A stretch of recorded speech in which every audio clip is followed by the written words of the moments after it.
two sides to bigotry, and there are no two sides to hatred. And if you choose to march with a flag that symbolizes the slaughter of millions of people, there are no two sides to that. The only way to beat the loud and angry voices of hate is to meet them with louder and more reasonable voices.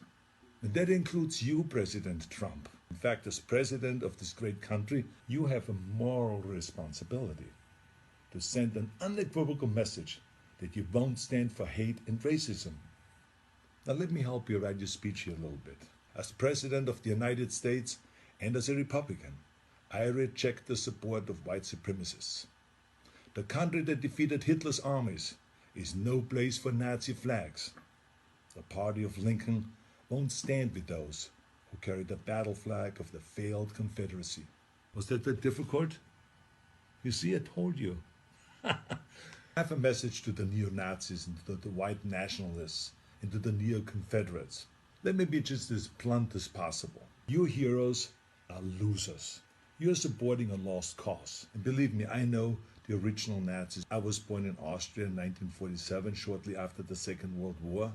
And growing up, I was surrounded by broken men who came home from the war filled with shrapnels and guilt, men who were misled into a losing ideology.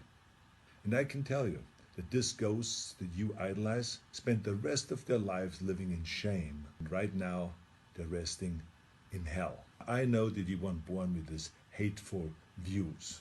No one is. But the truth is, it's never too late to make the choices, to learn and to evolve, and to understand that all human beings have equal value.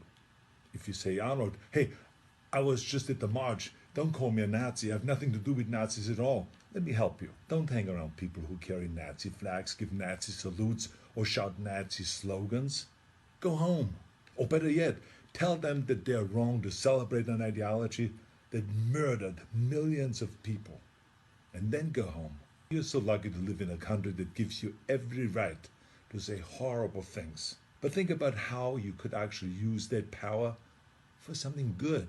Those of you who have been silent, you must also evolve. I have learned a long time ago that the only way we can really eliminate hatred is to face it head on. This is not always comfortable, of course, but stereotypes about racism, religion, gender, anything else, they're like cancer. If you had a tumor, you wouldn't quietly hope that it slowly disappears. You would sap the shit out of it with all the chemotherapy and cut it out and try every experimental treatment until it was gone. But this is no different. I mean, this is a difficult time for our country, of course. But I know that if we all have the courage to do something about it and to do the right thing, we come out stronger in the end. I've already donated some money to the Simon Wiesenthal Center, named after a great Nazi hunter, who I was lucky to call a friend. And I hope that you will join me by supporting your favorite anti-hate organization. Let's all commit right now to leaving the terrible ghosts of the past in the trash heap of history. That's where they belong. Now share this video if you think that hatred has no place in America. Let's terminate hate.